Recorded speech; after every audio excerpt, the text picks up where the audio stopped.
안녕하세요, 덕꿀입니다. 오늘은 한올바이오파마 레포트가 새로 업데이트된 게 있어서요. IM증권 애널리스트 분께서 써주셨는데요. 되게 이런 거 올라오면 되게 감사하더라고요. 되게 반갑고, 왜냐면 제가 팔로우업 하는 회사에 대한 저보다 더 심도 있는 전공을 하신 분이나 전문가들께서 써주신 거라 저도 이제 믿고 열심히 보고 있는데, 되게 반갑더라고요. 그래서 오늘은 한올바이오파마의 기업 본질이나 파이프라인에 대한 설명보다 이 새로 업데이트된 소식들을 레포트를 통해서 말씀을 드리는 게 먼저일 것 같아서 이렇게 방송을 하게 됐습니다. 일단 목표 주가는 12개월 기준으로 65,000원이니까 1년에 65,000원까지는 간다. 뭐 이렇게 평가를 하셨는데 사실 지금 파이프라인 가치를 기준으로 판단을 하신 거고요. 앞으로 파이프라인이 그 앞으로 타겟하는 질병들이 더 늘어날 거거든요. 내년 내후년 3월까지 2026년 3월까지 총 10개의 임상을 진입을 하겠다라고 선언을 했기 때문에 대부분은 이제 2상이든 3상이든 진입을 할 겁니다. 그래서 그때마다 진입하는 질환에 대한 환자 수나 뭐 약물의 경쟁사들이 그 경쟁에서 한올의 약물이 차지하는 비율에 따라서 또 파이프라인 가치가 재산정이 될 거고요. 그때마다 기업 가치 상승이 이루어질 겁니다. 그래서 65,000원, 1년 뒤에 65,000원이 갈 거냐, 뭐 더 갈 수도 있고요.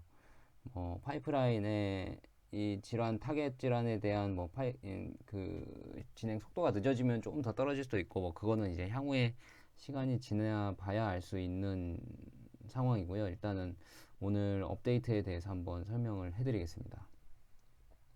먼저 이제 이 1402 부작용이 없는 물질에 대해서 불응성 류마티스 관절염 적응증 개발 계획을 받겠다. 그러니까 시작을 했다는 거죠. 이제 시작을 하겠다고 발표를 한 거죠. 그래서 1402 부작용이 없는 물질로는 불응성 류마티스 관절염과 그레이브스병 이 두 개는 아직 이제 발표가 된 겁니다. 근데 미공개 상태인 적응증을 포함해서 총 5가지라 그랬으니까 이 두 개 말고 3개가 더 나와야 돼요. 근데 아직 3개에 대해서는 1402로 어떻게 진행을 하겠다라고 승인은 받았는데 IND 신청에 대한 승인을 완료한 상태인데 어떤 적응증 3개인지는 아직 밝혀지지 않은 상황이고요. 이 RA랑 GD 이 두 개만으로 65,000원이라는 상향이 발표가 됐으니 뭐 물론 1401 부작용이 있는 물질도 포함이 된 겁니다. 파이프라인 가치에. 근데 앞으로 이 3가지가 더 질환이 어떤 질환인지 공개하면 기업 가치가 더 올라갈 수 있다는 거죠. 그러니까 올해나 내년 3월까지는 시작을 한다고 했으니까 그 전에 공개를 하겠죠.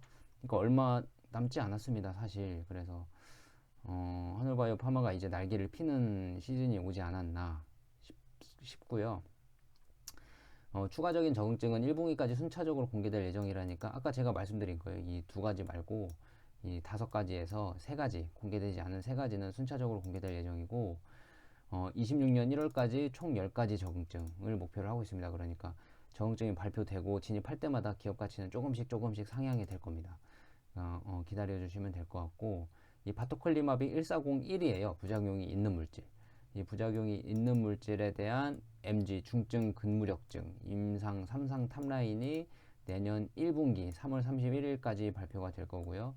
CIDP 탈수병이었나요? 예, 뭐 이름이 좀 길어가지고 기억이 안 나는데 그게 이제 이 비상이라는 거는 이제 두 번째 이상 두 번째 임상이죠. 그래서 파트 1, 이 피리어드 1이라고 하는데 첫 번째 기간에 대한 결과를 25년 1분기 똑같이 이때 같이 1분기까지 발표를 할 거고요. 그래서 아마 빠르면 내년 초가 될 수 있을 것 같아요. 그래서 기다려 보시면 될 것 같고 TED, 갑상선 암병증 임상 3상에 대해서는 25년 상반기 데이터 분석에 필요한 환자 모집을 마친 상태고 예정된 시점에 차질 없이 공개 예정이라고 발표는 했습니다만 이거는 아직 기간이 좀 많이 남았기 때문에 좀 더 지켜봐야 될 문제인 것 같습니다.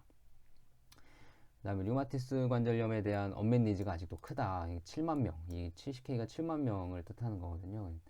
류마티스 관절염이라는 것 자체가 일단 TNF 알파나 이니비터, 인터루킨, 뭐 JAK 이니비터 등 다양한 기존의 치료제들이 있어요. 그러니까 류마티스에 걸리면 이런저런 방법들이 지금 치료제로 나와 있는 상황입니다. 근데 이 불응성 류마티스 관절염이라는 것들은 이런 치료제들이 다 안 된다는 거예요.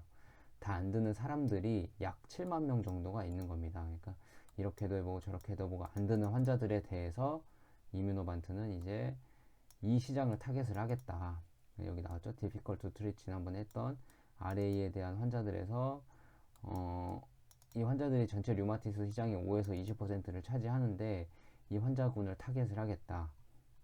근데 이 FcRn 저해제라는 게 이제 한올바이오파마가 하는 물질인데 기전인데 이게 뭐 알제넥스나 존슨앤존슨도 같은 기전의 약을 만들고 있어요.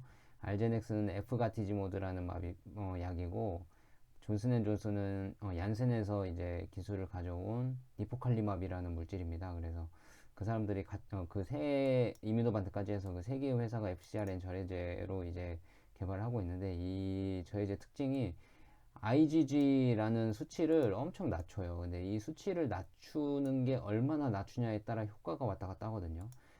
그 결과, 이 기전에 대한 원리는 향후에 저희가 같이 다뤄보겠지만, 간단히 얘기해드리면 이 그레이브스병을 임상을 할 때 어느 정도 밝혀진 상황이에요. 이 자가면역 질환에 대해서 항체의 조절 양에 따라서, 즉 IgG가 감소하는 양에 따라서 효과가 천차만별이다. 근데 니포칼리맙이나 알제넥스의 존슨앤존슨의 니포칼리맙이나 알제넥스의 F가티지모드는 카놀바이오파마와 이뮤노반트의 그 IMVT1402 두 번째 물질에 대해서 IgG 저해율이 굉장히 떨어져요. 이뮤노반트가 훨씬 월등합니다. 그래서 훨씬 큰 효능을 볼 수 있다. 그러니까 이뮤노반트가 그레이브스병 같은 경우는 이뮤노반트는 진입을 할 수 있는 시장이에요. 왜냐? IgG 감소 수치가 되게 많이 감소를 하기 때문에. 근데 알제넥스나 니포칼리맙은 특히나 부작용 측면 이슈를 해소를 하지 못해서 지금 문제가 많고요. 알제넥스는 부작용이 없지만 IgG 항체 감소율 자체가 이뮤노반트보다 훨씬 IgG 감소를 많이 못 시킵니다. 그래서 그 차이 때문에 이제 그레이브스병조차도 알제넥스는 진입을 못하는 시장이 돼버렸거든요. 그러니까 그만큼 IgG 감소 속도의 차이에 따라서 이게 임상을 진행을 할 수 있냐 못하냐 이 상황도 있기 때문에 일단은 결론부터 말씀드리면 리포칼리맙이라는 약 자체가 이제 류마티스 관절염에 대한 임상 이상을 실시를 했어요. 근데 이뮤노반트한테는 땡큐인 결과가 나온 거예요. 왜냐? 리포칼리맙이 임상을 진행했을 때 본인들이 설정하지 않은 주평가 지표는 달성을 못했고요.